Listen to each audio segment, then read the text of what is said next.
Thank you, Mr. President. You recently launched your re-election campaign. You've said questions about your age are legitimate, and your response is always, just watch me. But the country is watching, and recent polling shows that 70% of Americans, including a majority of Democrats, believe you shouldn't run again. What do you say to them? What do you say to those Americans who are watching and aren't convinced? You've said you can beat Trump again. Do you think you're the only one? I may not be the only one, but I know him well, and I know the danger he presents to our democracy, and we've been down this road before. And with regard to age, you know, and polling data, I notice the polling data I keep hearing about is that I'm between 42 and 46% favorable rating, et cetera. And but everybody running for re-election in this time has been in the same position. There's nothing new about that. You're making it sound like Biden's really underwater. Number one. Number two, when the same polling data asks whether they think what kind of job I've done, it gets overwhelmingly positive results. From 58% thinking everything from the CHIPS Act and all the things we've done. You know, we've created, like I said, we've created 12 million new jobs. We've created 800,000 manufacturing jobs. We have economic growth moving. We're in a situation where the climate, we've invested more money and more help in dealing with the climate crisis than any nation in the world. And so things are moving. And the reason I'm running again is there's a job to finish. The other thing is that, look, you know, think about what I inherited when I got elected. I inherited a nation in overwhelming debt at the time, number one, in the hole for the 4 years that he was president.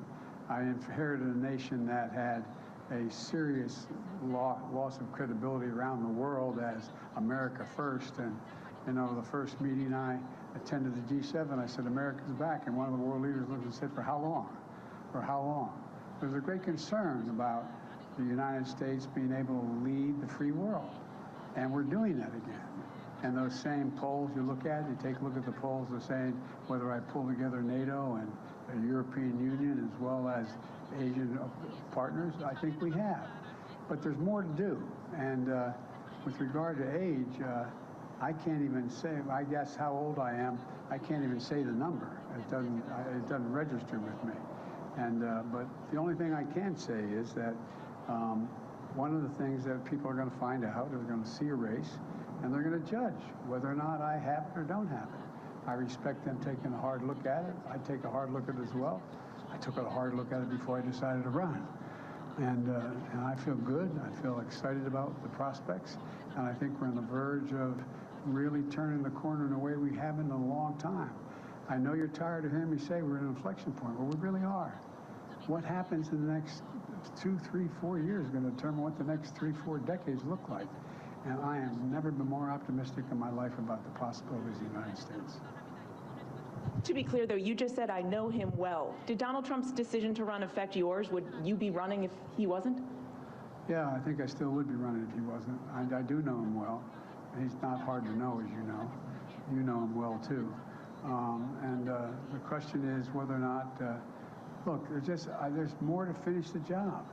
We have an opportunity to put ourselves in a position where we are economically and politically secure for a long time. Look, we continue to have, and now you don't like me hear me saying it, there's still a contest between autocracies and democracies.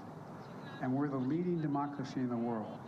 And it's something I know a fair amount about, something I care about, and something that I have found a willingness of an awful lot of our allies and friends to follow.